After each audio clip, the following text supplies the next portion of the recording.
दोस्तों, बड़ी खबर निकलकर सामने आ रही है। इजराइल की चालाकी पर मुस्लिम देश मिस्र ने फेर दिया पानी।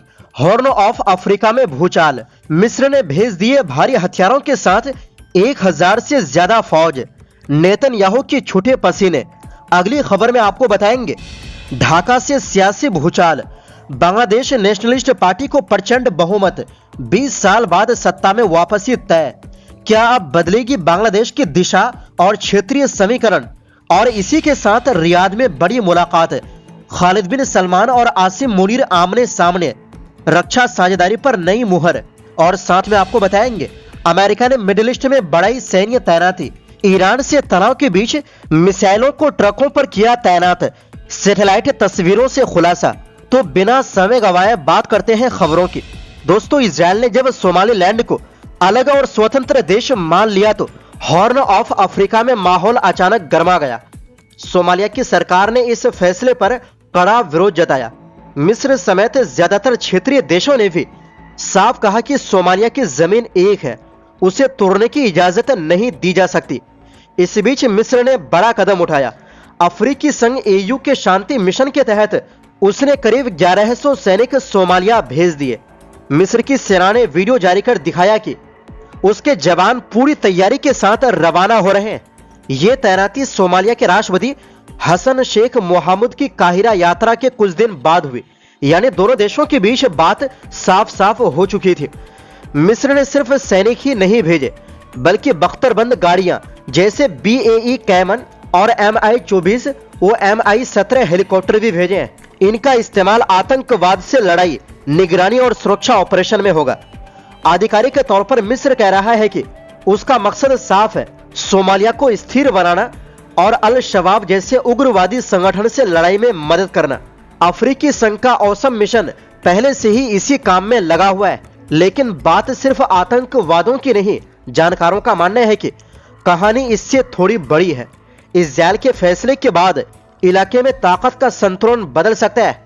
मिस्र नहीं चाहता कि हॉर्न ऑफ अफ्रीका में कोई नया बाहरी असर बहुत तेजी से बढ़े। कुछ रिपोर्टों में यह भी कहा गया है कि काहिरा को चिंता है कि अगर सोमालीलैंड के बहाने इजराइल का असर बढ़ा तो इसका असर लाल सागर और अहम समुद्री रास्तों पर भी पड़ सकता है। और ये रास्ते व्यापार और सुरक्षा दोनों के लिए बेहद अहम है। मामला और उलझा हुआ है क्योंकि इथियोपिया भी सोमालीलैंड में बंदरगाह तक पहुंच जाता है। सोमालिया इसे अपनी संप्रभुता के खिलाफ मानता है। उधर सऊदी अरब और UAE जैसे खाड़ी देश भी इस इलाके में निवेश और सुरक्षा सहयोग बढ़ा रहे हैं। यानी ये इलाका अब सिर्फ एक देश का मसला नहीं रहा, ये बड़ी ताकतों की रणनीतिक चालों का मैदान बन चुका है। मिस्र की ये तैनाती एक तरफ शांति मिशन का हिस्सा है, लेकिन दूसरी तरफ ये साफ संदेश भी है कि वो क्षेत्रीय मामलों में सक्रिय भूमिका निभा रहा है। सीधी बात यह है कि सोमालिया में सैनिक भेजना सिर्फ सुरक्षा का कदम नहीं, बल्कि एक राजनीतिक और रणनीतिक संकेत भी है। हॉर्न ऑफ अफ्रीका में अब जो भी होगा उस पर पूरी दुनिया की नजर रहेगी। वहीं दूसरी ओर दोस्तों, ढाका में गुरुवार को हुए आम चुनाव में बांग्लादेश नेशनलिस्ट पार्टी BNP ने स्पष्ट बहुमत हासिल कर लिया है। 299 सीटों में से 211 पर जीत दर्ज कर पार्टी ने बहुमत के लिए जरूरी 150 के आंकड़ों को पार कर लिया। जमाते इस्लामी के नेतृत्व वाले 11 दलों के गठबंधन को अब तक 70 सीटें मिली है। जमात प्रमुख शफीकुर रहमान ने ढाका 15 सीट से जीत दर्ज की है। देश में करीब 20 साल बाद BNP की सरकार बनेगी। 2008 से 2024 तक वहां शेख हसीना की अवामी लीग सत्ता में थी। इस जीत के साथ पूर्व प्रधानमंत्री खालिदा जिया के बेटे और BNP अध्यक्ष तारिक रहमान का प्रधानमंत्री बनना लगभग तय माना जा रहा है। तारिक ने 2 सीटों से चुनाव लड़ा था और दोनों पर जीत हासिल की। वो पिछले साल दिसंबर में 17 साल बाद देश लौटे थे। बांग्लादेश में 35 साल बाद कोई पुरुष प्रधानमंत्री बनेगा। 1988 में काजी जफर अहमद प्रधानमंत्री बने थे। इसके बाद 1991 से 2024 तक देश की राजनीति में पूर्व PM शेख हसीना और खालिदा जिया का दबदबा रहा। ये दोनों ही प्रधानमंत्री बनती रही। वहीं दूसरी ओर दोस्तों, सऊदी अरब और पाकिस्तान के बीच रक्षा सहयोग एक बार फिर सुर्खियों में है। गुरुवार को रियाद में सऊदी रक्षा मंत्री प्रिंस खालिद बिन सलमान ने पाकिस्तान के सेना प्रमुख और chief of defence forces field marshal Asim Munir से मुलाकात की। इस अहम बैठक में दोनों देशों के बीच मजबूत रिश्तों और रणनीतिक रक्षा साझेदारी की फिर से पुष्टि की गई। प्रिंस खालिद ने सोशल मीडिया प्लेटफॉर्म एक्स पर बताया कि बातचीत का फोकस द्विपक्षीय सैन्य सहयोग को और मजबूत करने और वैश्विक शांति व सुरक्षा के लिए संयुक्त प्रयासों को आगे बढ़ाने पर रहा। ये मुलाकात ऐसे समय में हुई है जब क्षेत्रीय तनाव बढ़े हुए हैं। ऐसे हालात में रियाद और इस्लामाबाद रक्षा और सुरक्षा मामलों में करीबी तालमेल बनाए हुए हैं।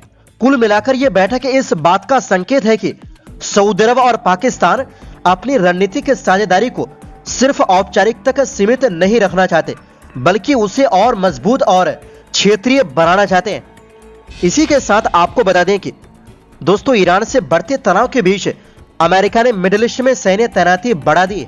सैटेलाइट तस्वीरों में सामने आया है कि कतर के अल उदीद बेस पर पैट्रियट मिसाइल सिस्टम को स्थायी लॉन्चर की जगह ट्रकों पर तैनात किया गया है। रॉयटर्स की रिपोर्ट के मुताबिक अलग अलग बेस पर विमानों और सैन्य उपकरणों की संख्या भी बढ़ी है। ये बदलाव जनवरी के बाद क्षेत्र में बढ़ते तनाव के बीच हुआ है। फोरेंसिक इमेजरी एनालिस्ट विलियम गुडहाइंड के मुताबिक जनवरी की तुलना में फरवरी की सैटेलाइट तस्वीरों में क्षेत्र में सैन्य गतिविधि बढ़ी हुई नजर आ रही है। उन्होंने बताया कि फरवरी की शुरुआत में अल उदीद बेस पर पैट्रियट मिसाइलें ट्रकों पर लगी नजर आई। उनके अनुसार मिसाइलों को ट्रकों पर रखने से उन्हें जल्दी एक जगह से दूसरी जगह ले जाया जा सकता है या हमले की स्थिति में नई पोजीशन पर तैनात किया जा सकता है।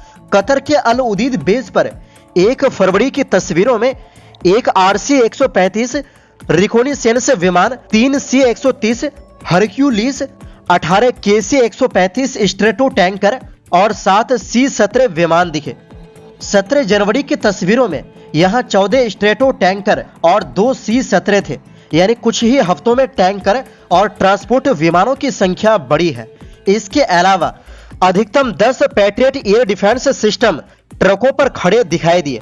जॉर्डन के मुवाफक बेस पर 2 फरवरी की तस्वीरों में 17 F-35E स्ट्राइक विमान, 8 A-10 थंडरबोल्ट, 4 C-130 और 4 हेलीकॉप्टर नजर आए। उसी बेस की दूसरी लोकेशन पर 2 फरवरी को एक C-17, एक C-130 और 4 EA-18G ग्रोलर इलेक्ट्रॉनिक वारफेयर विमान दिखे।